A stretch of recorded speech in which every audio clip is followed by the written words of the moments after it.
Now, I know there are some people who say that this isn't any business of the President of the United States, and who believe that the President of the United States should be the honorary chairman of a great fraternal organization and confine himself to ceremonial functions.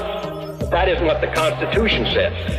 And I did not run for President of the United States to fulfill that office in that way. Harry Truman once said there are 14 or 15 million Americans who have the resources to have representatives in Washington to protect their interests. And that the interests of the great mass of the other people, 150 or 60 million, is the responsibility of the President of the United States, and I propose to fulfill it. A common danger. The events of recent weeks may have helped to illuminate that challenge for some, but the dimensions of its threat have loomed large on the horizon for many years. Whatever our hopes may be for the future, for reducing this threat or living with it, there is no escaping either the gravity or the totality of its challenge to our survival and to our security. A challenge that confronts us in unaccustomed ways in every sphere of human activity. It appears as though something has happened in the motorcade route. November 22nd, 1963. President John F. Kennedy is gunned down in Dallas. This deadly challenge imposes upon our society two requirements of direct concern, both to the press and to the president. Two requirements that may seem almost contradictory in tone, but which must be reconciled and fulfilled if we are to meet this national peril. I refer first to the need for far greater public information, and second, to the need for far greater official secrecy. A crushing blow to the country and a personal affront to FBI agent Don Adams. Oh, it shocked me. It devastated me. And I thought to myself, what did I do wrong? Adams is retired, but still can't shake the assassination or investigation by the Warren Commission. Nothing but a bunch of liars. The very word secrecy is repugnant in a free and open society. And we are, as a people, inherently and historically opposed to secret societies, to secret oaths, and to secret proceedings. We decided long ago that the dangers of excessive and unwarranted concealment of pertinent facts far outweighed the dangers which are cited to justify it. The Warren Commission determined that Lee Harvey Oswald fired the fatal shots from the Texas Book Depository. But Adams says the real person behind the plot isn't even mentioned in their report. I know for a fact in my heart that these things happened. Based on his service with the FBI and years researching National Archives, Don Adams says at best the Kennedy assassination is a massive failure to communicate between federal agencies and then cover up. At worst, it's conspiracy to commit murder. Even today, there is little value in ensuring the survival of our nation if our traditions do not survive with it.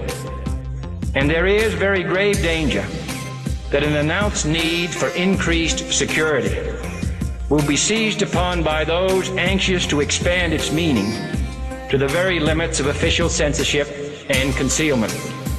That I do not intend to permit to the extent that it's in my control. It's embarrassing because I love the FBI. It's a great organization, best law enforcement agency in the business. But we also have to face facts and reality that there are bad people in this world. The Army War veteran joined the agency in 1962. He was assigned to Thomasville, Georgia, where he began investigating Joseph Miltier, a name unfamiliar to many, but not the government. He was reported to be one of the most violent men in the country. A militant activist with ties to hate groups like the KKK. November 1963, an FBI informant named William Somerset said Miltier was threatening JFK. Saying bad things about what they wanted to do to Kennedy. And no official of my administration, whether his rank is high or low, civilian or military, should interpret my words here tonight as an excuse to censor the news, to stifle dissent, to cover up our mistakes, or to withhold from the press and the public the facts they deserve to know.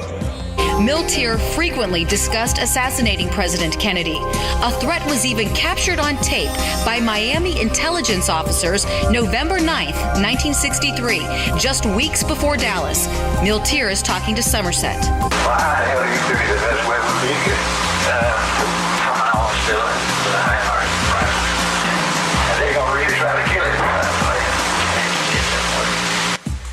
For we are opposed around the world by a monolithic and ruthless conspiracy that relies primarily on covert means for expanding its sphere of influence, on infiltration instead of invasion, on subversion instead of elections, on intimidation instead of free choice, on guerrillas by night instead of armies by day. He describes smuggling a gun into the building.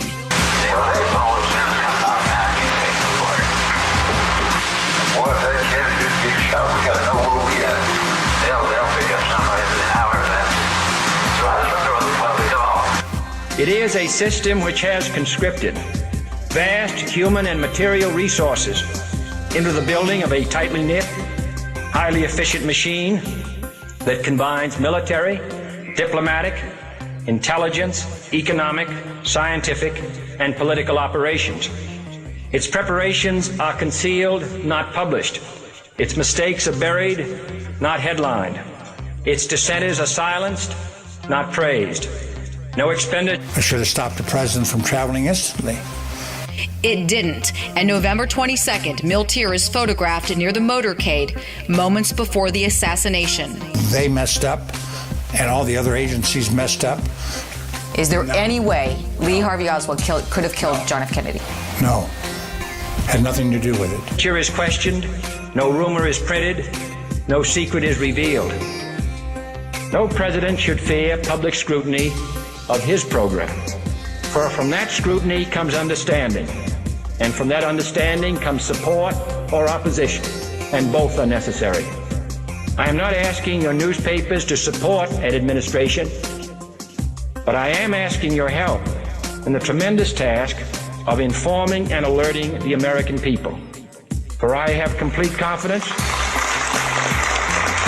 Don says evidence he saw while stationed in Dallas proves it, beginning with the Zapruder film. And all of a sudden I saw the president go like this with his hands. And I said, how? I said, he was shot in the throat. The agent said to me, Don, be careful what you say. And there were no shots from the front.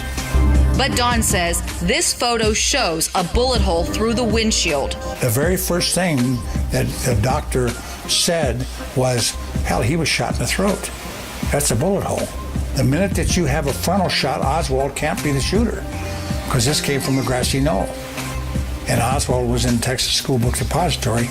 The Warren Commission ruled that 3 shots were fired, but Don counted 11.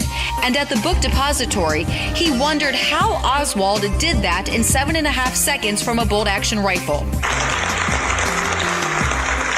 And the response and dedication of our citizens, whenever they are fully informed. I not only could not stifle controversy among your readers, I welcome it. This administration intends to be candid about its errors. For as a wise man once said, an error doesn't become a mistake until you refuse to correct it. Because I was in Korea and I know what I'm talking about. He also says, unbeknownst to many people, another weapon seen here was also recovered. The first weapon they found in the building was a Mauser. And nobody ever discussed that.